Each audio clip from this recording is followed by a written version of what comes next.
Entonces me dicen, tengo una función f definida por esta expresión de manera recursiva. Si x es menor que e, es la identidad.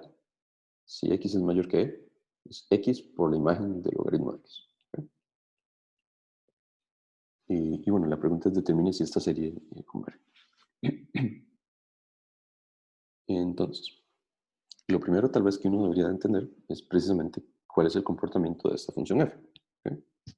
Entonces, tratemos de escribir al menos unos pasos esa recursión. Entonces yo sé que si x es menor o igual que e, vale x, ahí no hay nada que decir. ¿Qué pasa, digamos, cuando yo tomo un valor más grande que e? ¿Okay? Entonces ahí vamos a tener que empezar a separar en intervalos. Aquí voy a ponerlo tal vez en intervalos para que sea un poquito más clara la escritura. La función está definida. Ok, está bien. Y de nuevo, tal vez no dije eso, perdón. Vamos a empezar pensando en la función definida de 1 a infinito, ¿verdad? Eso me basta y sobra porque en la serie a mí me interesa evaluarlo en 1, en 2, en 3, en 4. ¿verdad? Entonces el hecho de que esté definida en R también no es relevante porque a mí me interesa solo lo que pasa en los naturales. Entonces voy a pensar realmente en la función definida de 1 en adelante. ¿okay? Entonces cuando x está entre 1 y y la función vale x. ¿Qué pasa cuando yo tomo la x entre e y números más grandes? Bueno, cuando yo pienso en el primer paso en la recursión, yo me pregunto, bueno, ¿cuándo el logaritmo de x es menor o igual que e? Porque si eso ocurre, voy a ponerlo por aquí a un lado más ordenado. ¿Verdad? Si el logaritmo de x es menor que e, menor o igual, entonces x por f del logaritmo natural de x es x por logaritmo de x. Porque bajo esta hipótesis de que el argumento sea más pequeño que e, la imagen es la identidad. O sea, esta f se convierte en el logaritmo. ¿Okay? Pero ser menor que e es lo mismo que decir que x es menor, en notación pasando esto exponencial, logaritmo de x menor que e es lo mismo que tener que x es más pequeño que e a la e, sí, e a la e. ¿Okay? Entonces, si x está entre e y e a la e, la función vale x logaritmo de x. ¿Okay? Uno puede seguir haciendo este análisis y se da cuenta, bueno, ¿qué pasa si la x está en el siguiente intervalo? Si está entre e a la e y el que sigue, de forma natural, es e a la e a la e. ¿Okay?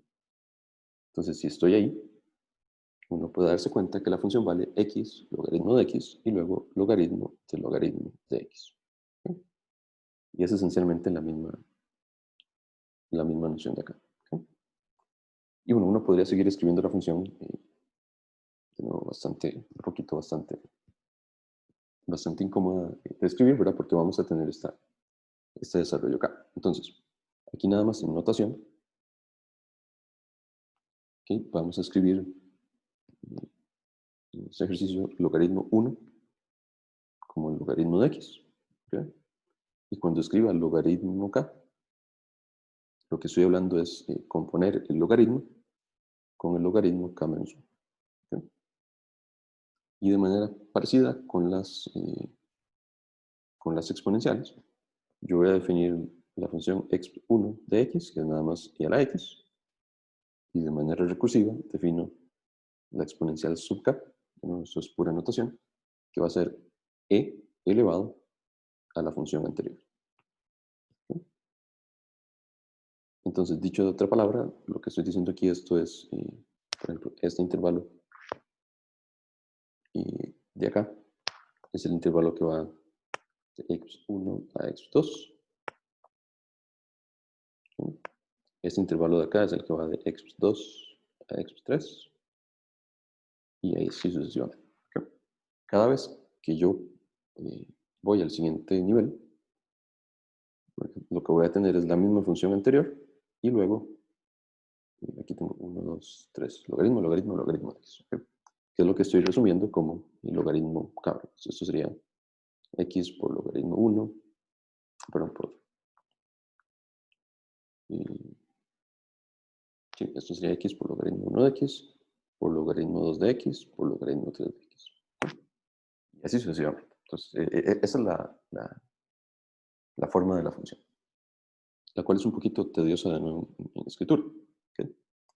Pero ahora, independientemente de eso, esta función f tiene un par de propiedades interesantes. Y es que, bueno, la función siempre es positiva. ¿Ok? Y eso, de nuevo, por los dominios en los que estamos, ¿verdad? Siempre, cuando x es mayor que e, logaritmo de es mayor que 1, y entonces, pues, aquí siempre va a obtener f mayores de 1, y pues por inducción se puede ver que este es el caso. Y también claramente es continuo en los puntos de quiebre, ¿verdad? Cuando vale e, o eso se puede ver igual directo de la recursión. Cuando la x vale e, esto da e, y esto también da e porque f de 1 es 1. ¿No? Entonces la función es continua. Y también la función es creciente. Eso tal vez no es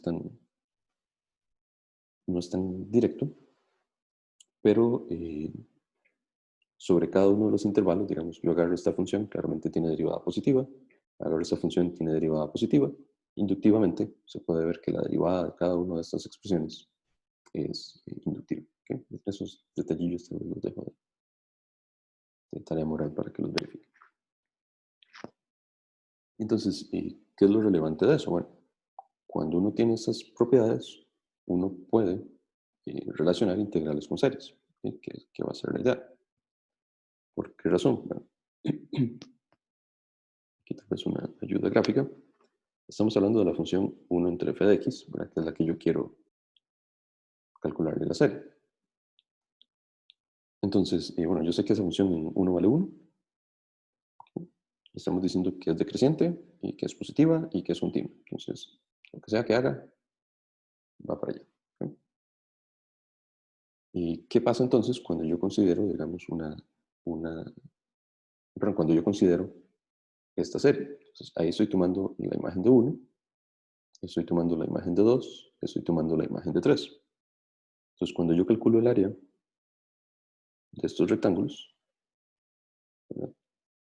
Lo que vamos a obtener de manera directa es que si yo calculo la suma que nos interesa, la suma parcial desde 1 hasta n mayúscula, que es el área de esos rectángulos rojos, eso es mayor o igual que la integral, que el área bajo la curva, que sería dx entre f de x. Y de nuevo eso porque sabemos que la función es, como f es creciente, 1 entre f es decreciente. Y estamos simplemente comparando el área verde con el área de los rectángulos. Entonces eso me permite a mí pasarme de la serie a una integral, que tal vez sea más sencilla de expresar. ¿Okay? ¿Y alguna pregunta?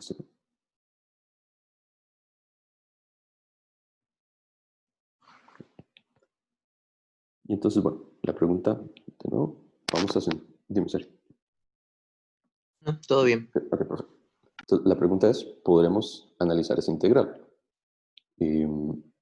Si esa integral va para infinito, por ejemplo, entonces listo, ya sabemos que esta serie va a diverger. ¿Okay? Aquí uno también podría hacer una comparación, no solo por arriba, sino por abajo, ¿verdad? Yo pude haber tomado una suma también de forma... no, entiendes. Un segundo. Bueno, no importa, dejémoslo así. Okay.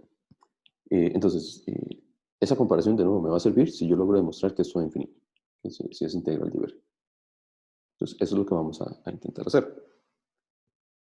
Entonces, ¿qué pasa cuando yo pienso en esa integral? Bueno, debido a la forma de f, voy a tener que separar la integral en muchos subintervalos. ¿Okay? Entonces, voy a concentrarme, tratemos de calcular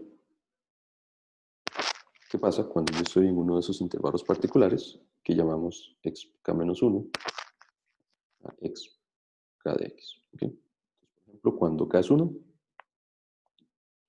estoy pensando en qué pasa cuando yo integro la función en ese intervalo particular. Cuando k es 2, ¿qué pasa cuando yo integro acá?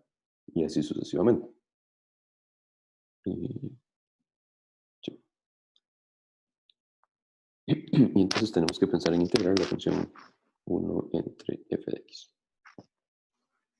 Y de nuevo, aquí nada más repito, en mi intervalo de integración que va de 1 a infinito, estoy calculando, separando de 1 a e, y a la e, y a la e, a la e, y sucesivamente, y entonces voy a calcular la integral sobre cada uno de esos intervalos. Y eso es muy natural pensarlo, ¿verdad? Porque por la manera en la que está definida la función. Entonces, la gran pregunta aquí, ¿verdad? Es, bueno, ¿cómo escribimos esto? Entonces, intentemos. Bueno, entonces, en este intervalo, ¿cuál es el criterio de la función? El criterio de la función, eh, tal como lo puse por acá, es empezar a multiplicar x, logaritmo 1, logaritmo 2, logaritmo 3. Aquí es x, logaritmo 1, logaritmo 2, x, logaritmo 3. Tengo que multiplicar un montón de logaritmos. Entonces, en este caso, la función es x por logaritmo 1 por logaritmo 2 hasta el último, que si uno hace el conteo, llega hasta el logaritmo k-1. Por ejemplo, voy a poner aquí un caso particular. Con esta misma notación, este es el caso k igual 2, porque este es e a la 1 y a la 2, ¿verdad? Que son estos dos límites. Y entonces ahí llego simplemente hasta el logaritmo 1, o sea, tengo que llegar hasta el k-1. ¿Okay? Y tenemos que calcular esa integral, la cual no se ve nada natural. Pero resulta ser, y bueno, aquí no tengo mucha intuición que decir, resulta ser que si uno piensa en calcular esa integral, hay, vamos a ver cómo lo digo, este último término, ¿verdad? Es logaritmo de logaritmo de logaritmo. Voy a poner un caso para allá.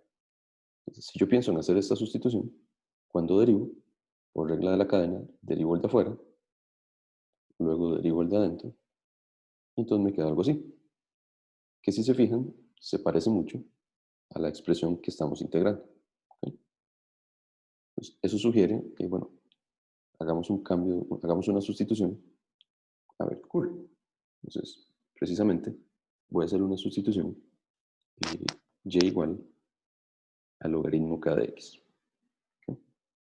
Que esto, si despejamos, es lo mismo que tener que x es la exponencial k de y. ¿Okay? Simplemente cuando despejo esta composición de logaritmos k veces, hacer lo contrario es elevar a la e k veces, entonces x es e a la e a la e a la e de y. Pero entonces cuando pienso en, puedo derivar cualquiera de los dos, puedo derivar el lado, esta igualdad de esta otra, y voy a derivar tal vez aquí la exponencial, que es más, tal vez más directa, y uno va simplemente de nuevo por regla de la cadena. ¿Verdad? Recuerden que lo que estoy derivando es e a la e a la e hasta allá. Entonces la derivada de esa exponencial es ella misma, ¿okay? Pero por regla de la cadena, luego tengo que multiplicar la función que tengo adentro, que es la exponencial k-1. Entonces, me va a quedar la exponencial k-1. Luego derivo lo que estaba dentro de esa exponencial, que es una exponencial k-2. Y así sucesivamente, hasta llegar a la última, que es la derivada de la exponencial. Y la derivada de c a la y es simplemente la exponencial por un de y. ¿Okay? Entonces me queda esta expresión. Y ahora, bueno, ¿qué es esto que tenemos acá? Bueno, si yo pienso en el cambio de variable, ¿verdad? Porque recuerden que y era logaritmo de acá, pues cuando yo calculo la exponencial k veces con y, que es el logaritmo k veces, este primer factor es una x, ¿no? Porque se anula en la exponencial del logaritmo. Aquí yo estoy elevando a la exponencial k-1, pero estoy sacando el logaritmo k veces. Entonces lo que me va a quedar es un logaritmo. Y así sucesivamente hasta el último, en donde me van a quedar k-1 logaritmos. ¿Okay? Y espero que esté quedando claro. La notación de nuevo no es muy bonita o tradicional, pero por eso es el cambio de variable. Entonces, la integral, llamémosla I sub k, ¿en qué se convierte? Bueno, cuando cambio mis límites de integración, como estoy sacándole, en este caso la x vale eso, estoy sacando el logaritmo k veces de esta exponencial, lo que me va a quedar es un...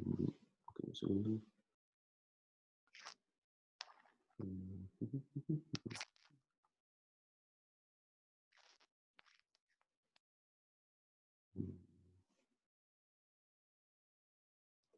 Tengo un pequeño detalle que no había visto, que regalarme un segundo.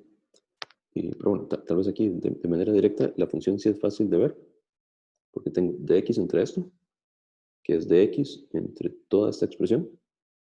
Entonces simplemente me va a quedar la integral de y. ¿Okay?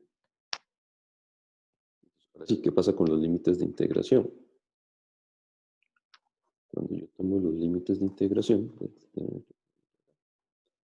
yo digo, en mi límite de integración tengo que el valor inicial es la exponencial a la k menos 1. ¿Okay? Y en mi cambio de variable estoy diciendo que y es logaritmo k de x. ¿Okay?